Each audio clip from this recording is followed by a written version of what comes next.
You've been walking through a dream. No one told you. The streets feel solid. The voices feel real. The deadlines feel urgent. The shame, the pressure, the overthinking.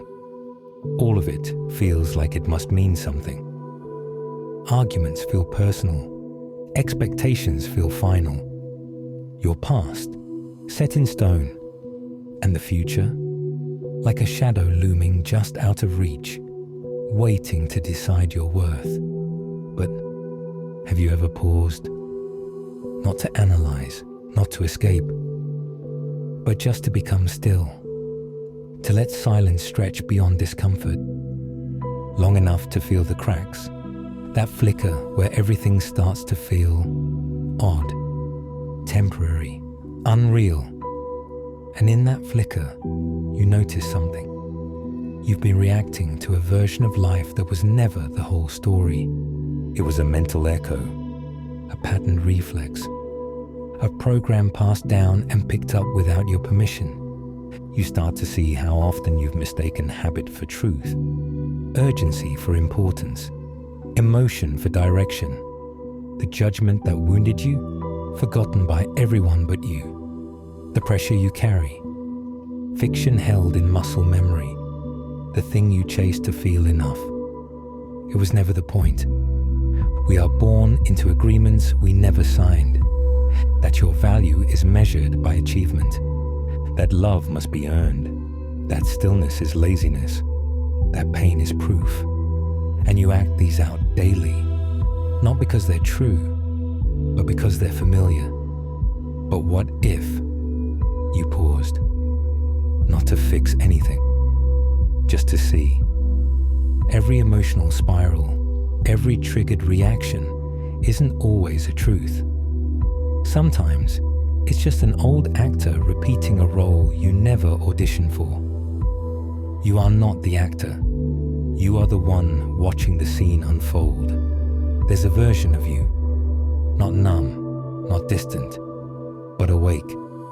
The one who can feel fear and choose presence anyway. The one who hears the old voice whisper, "You're not enough," and responds gently, "That's not mine anymore." You are not your fear. You are not your thoughts. You are not the story you inherited from wounded people doing their best. You are the awareness beneath it, the stillness behind the noise, the witness that sees it all come and go without collapsing into any of it. And here's the part that's hardest to see.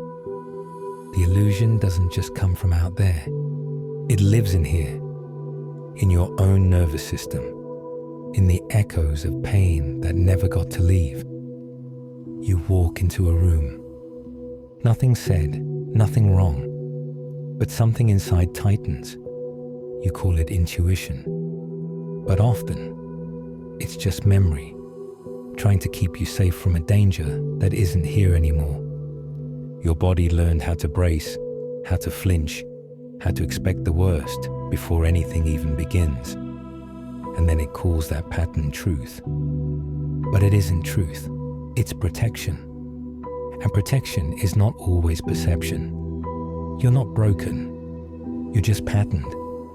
And those patterns can unravel once you stop calling them facts. This awakening doesn't make life easier. At first, it makes things louder. You notice how often you tense, flinch, assume, spiral. You see how long you've been defending yourself from a moment that already ended.